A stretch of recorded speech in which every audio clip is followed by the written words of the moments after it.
और बीजेपी की ओर से सुधांशु इस वक्त प्रेस कॉन्फ्रेंस कर रहे हैं, सीधे वहां का रुख करते हैं। Which is rooted in democracy, freedom,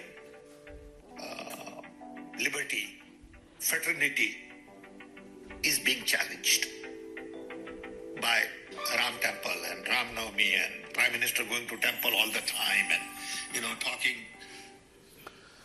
मतलब वो महोदय ये कह रहे हैं कि भारत की विविधता और लोकतंत्र राम मंदिर, राम नवमी और प्रधानमंत्री जी के मंदिर जाने से चैलेंज हो रही है। मैं पुनः कहना चाहूंगा कि विदेशी मानसिकता के इन सलाहकारों से ओतप्रोत लोग उस विचार को समझ ही नहीं सकते। माननीय प्रधानमंत्री जी ने कहा है कि भारत दुनिया की सबसे बड़ी डेमोक्रेसी नहीं, India is the mother of democracy. कहां ये लोग इसमें पड़े हुए हैं कि सब बाहर वालों ने दिया है। जो सैम पित्रोदा जी का बयान है, यह भारत के उस मूल स्वरूप के प्रति अज्ञानता और अवमानना मींस इग्नोरेंस एंड कंटेम्प्ट दोनों को बताता है। इन्हें पता ही नहीं है कि चोल साम्राज्य में बाकायदा डेमोक्रेटिकली इलेक्टेड ग्राम सभाएं होती थी। भगवान बासवन्ना के अनुभव मंडपम 11वीं 12वीं शताब्दी में ब्रिटेन के मैग्ना कार्टा से बहुत पहले से थे।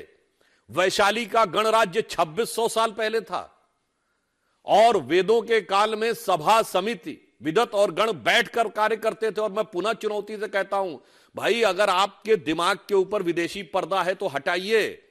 सिर्फ भारत में प्राचीन काल में शास्त्रार्थ होता था, धर्म में भी डेमोक्रेसी थी जो दुनिया में कहीं नहीं थी।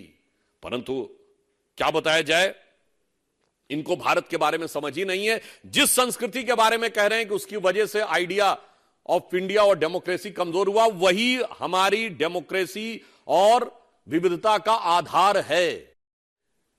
इसीलिए हम दुनिया के इकलौते बड़े देश हैं which never went for invasion, because in Hinduism there is no concept of conversion. Sam Pitroda ji और कांग्रेस पार्टी समझे, और मुझे इसका जवाब चाहिए कांग्रेस पार्टी से।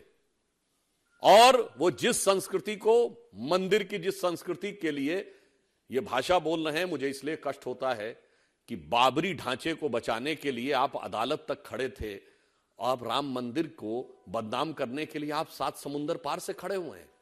मुझे लगता है ये बहुत आपत्तिजनक है।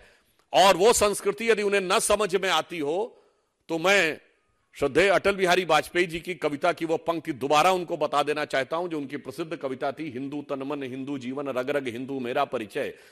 उसका अंतिम छंद था जो भारतीय संस्कृति के इस आधार को पूरी दुनिया के लिए बताता है कि होकर स्वतंत्र मैंने कब चाहा मैं कर लूं जग को गुलाम, मैंने तो सदा सिखाया है करना अपने मन को गुलाम। गोपाल राम के नामों पर कब मैंने अत्याचार किया, कब दुनिया को हिंदू करने घर घर में नरसंहार किया। कोई बतलाए काबुल में जाकर कितनी मस्जिद तोड़ी, भूभाग नहीं शत शत मानव के हृदय जीतने का निश्चय, हिंदू तनमन हिंदू जीवन रग रग हिंदू मेरा परिचय। ये वही हिंदू संस्कृति है जिसके लिए माननीय प्रधानमंत्री जी ने कहा जो मदर ऑफ डेमोक्रेसी है। अब इसके आगे तो और भी भयानक बातें उन्होंने कही जो आपके संज्ञान में होगा, कि भारत के पूरे अस्तित्व पे सवाल। मुझे समझ में नहीं आता, वो कह रहे हैं उत्तर भारत वाले व्हाइट हैं, ये पश्चिम भारत वाले अरब हैं, तो पूरब भारत वाले चाइनीज हैं, तो दक्षिण भारत वाले अफ्रीकी हैं।